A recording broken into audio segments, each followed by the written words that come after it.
Good morning to each of you. My name is Jim Lapp, and I want to begin this morning by asking a question. Do you ever find yourself comparing yourself to others to determine how your self-worth is by how you measure up to them? Probably most of us are guilty of this sometimes in life. In 2 Corinthians, Paul warns that measuring ourselves by others is not showing good sense. Isn't that a poignant way he says that? That kind of comparison makes us critical of ourselves and causes us to have unhappiness. Then I was recently struck with a phrase in Romans 12 where Paul writes, "Love one another with mutual affection, outdo one another in showing honor." That phrase, outdoing one another in showing honor, caught my attention. So we have Paul saying it's not wise to measure ourselves by other people. Now he says we should try to compete with each other by showing more honor than others do. To outdo one another in showing honor turns us from self-doubt to seeking to build up our own sense of honor for other people. There's many ways to honor other persons. Usually simply stopping when someone wants to speak with us to listen shows them honor. Saying thank you or giving a word of appreciation to another is to show honor. Or we can honor people with a gift that they will appreciate. What if we were known not for how good we are, but how much honor we show to other people? All four Gospels contain a story about Jesus and the disciples who were being hosted one day in someone's house. And as they visited together, a woman came into the room carrying a jar of very expensive ointment. As the conversation continued, the woman went to Jesus and began to pour the oil on his head. Everyone was shocked that this woman would do such a thing, except Jesus. The disciples were outright rude to the woman. If she had the money for such expensive oil, they said she should have used it to sell and give the money to feed the poor. Mark's gospel says the disciples scolded the woman. Jesus responded to her more kindly. "Let her alone," he said. "Don't trouble her. She's performed a good service for me. Yes, you do want to care for the poor, but can't you allow her to honor me in this way?" Other biblical accounts describe other gestures of honor, like the generosity of the Magi who brought expensive gifts for Jesus at his birth. Or at the end of his life, people wondered perhaps where Jesus would be buried. And two secret disciples, Joseph of Arimathea and Nicodemus, stepped forward and buried Jesus with precious ointments in a new grave never used before. That was honor.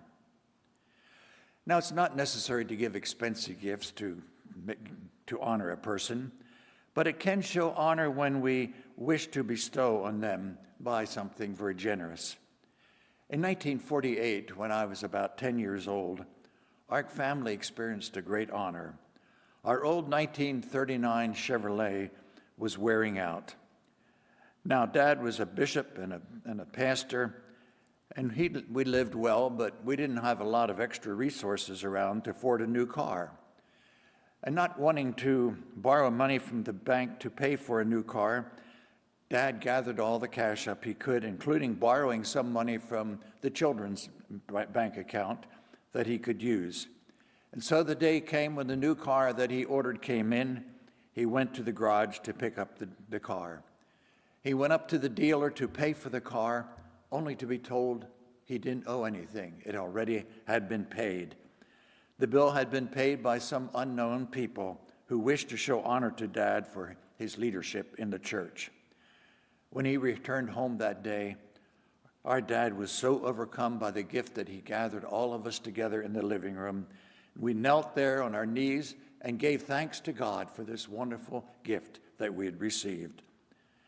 The honor Dad received brought joy to the whole family. Do you remember that during the pandemic, the residents here were so grateful for the kindness of the staff during this very difficult time? It resulted in much illness and even death.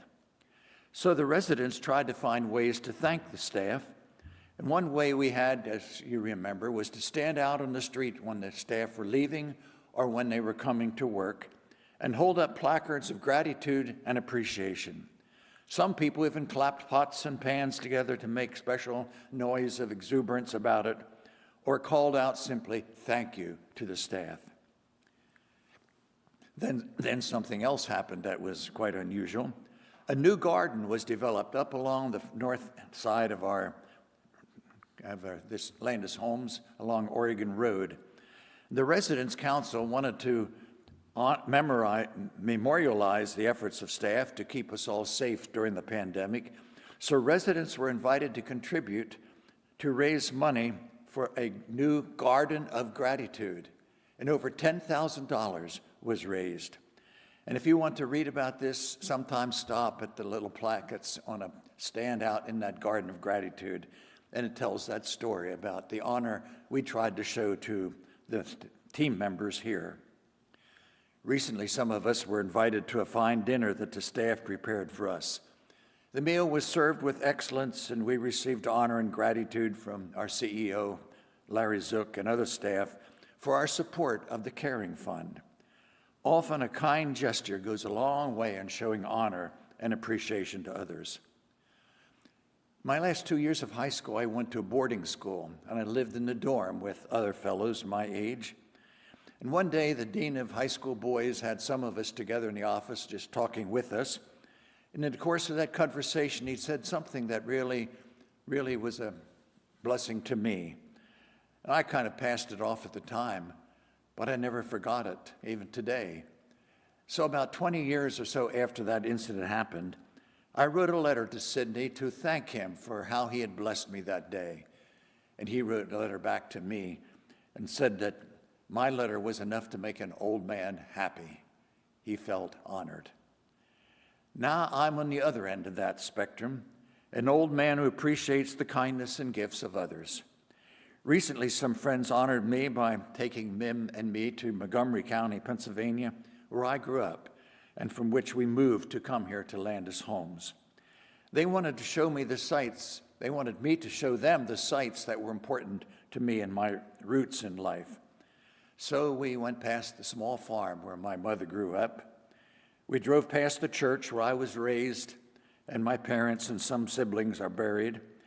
I showed them the house where I was born, the building which had where my father had a small grocery store when I was a young child. We saw the setting where my paternal grandparents lived and the house where I was raised.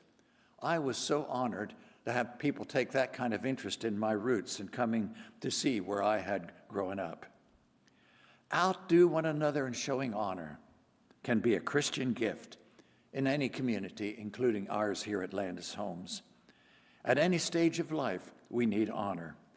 Everyone needs to be honored and appreciated. It's easy to take people for granted and assume they know they're loved, but why not tell them? Those who do kind deeds for you, for your pastor, or the chaplains here at Landis, or others who do kind things. Tangible gifts are not always necessary to show honor. Words, a card, or a kind deed can communicate our joy and our gratitude and appreciation. We live in a culture that tends to be too self-centered. We can measure ourselves by comparing ourselves, which is usually a losing game. In trying to be better than others, how about if we try showing them honor to build them up? The old way of being better than another never works. We always come out losers. In honoring and let others know of our appreciation for them, we all come out as winners. And so, in so doing, we nourish our own life, we strengthen our relationships with others. I suggest you try it. It's one way we can compete, by outdoing one another in showing honor. Join me in prayer. Loving God, you honored us by making us in your image and showing us unconditional love. Forgive us when we compete to be better than others. Give us wisdom and humility to outdo one another in showing honor. Through Jesus, who honored everyone with honesty, love, and kindness. Amen.